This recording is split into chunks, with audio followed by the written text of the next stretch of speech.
Bienvenue sur Light & Shoot. Aujourd'hui, je vais t'expliquer comment je fais ça.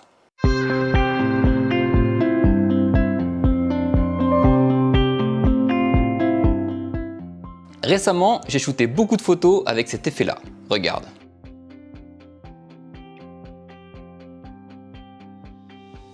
Et c'est un truc qui en a intrigué beaucoup d'entre vous. Et comme je suis pas du genre à garder mes secrets pour moi, je vais te montrer comment je fais. Alors attention, je préfère te prévenir, c'est vraiment très relou à faire.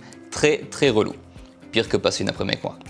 On part sur le setup le plus simple possible. Si tu comprends ça, tu pourras toujours faire plus compliqué par la suite. Il te faut globalement deux sources de lumière.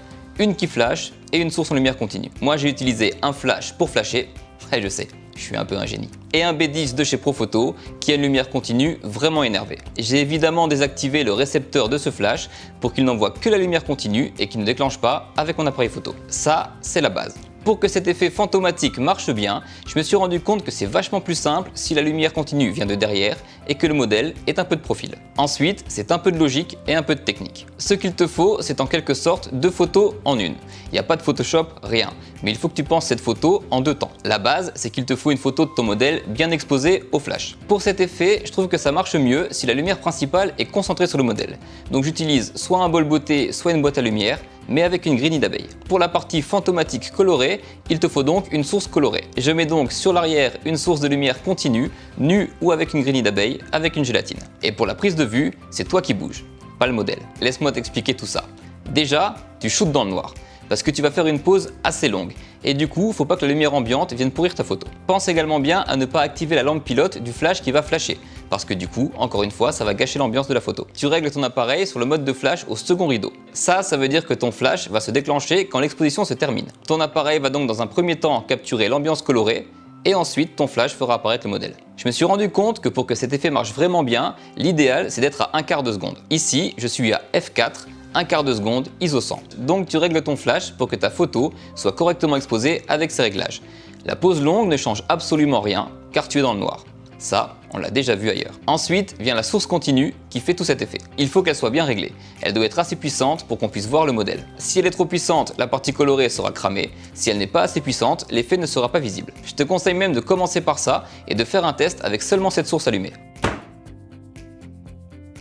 L'idée, c'est de ne pas bouger pendant une bonne partie d'exposition et en toute fin d'expo, faire bouger ton appareil pour avoir un filet. Ouais, faut faire tout ça en un quart de seconde.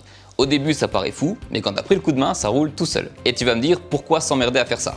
Et c'est une bonne question, Michel. Parce qu'en ne bougeant pas au début de la prise de vue, tu vas capturer un double de ton modèle le plus net possible. Et quand ça marche, l'effet est vraiment incroyable. Alors il faut évidemment que ton modèle ne bouge pas du tout non plus. Et ensuite, en fin d'exposition, tu bouges ton appareil pour avoir un filet et laisser ton flash exposer ton modèle à côté de son double coloré.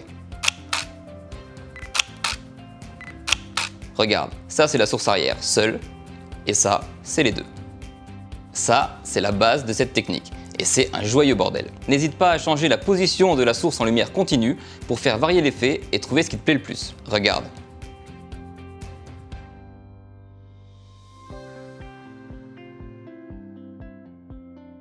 Alors je sais déjà que plusieurs d'entre vous vont essayer et certains vont vraiment m'en vouloir parce que c'est vraiment très chiant à réaliser. Mais du coup, si tu sors une photo qui te plaît, n'hésite pas à la poster sur Instagram avec le hashtag Light & Shoot.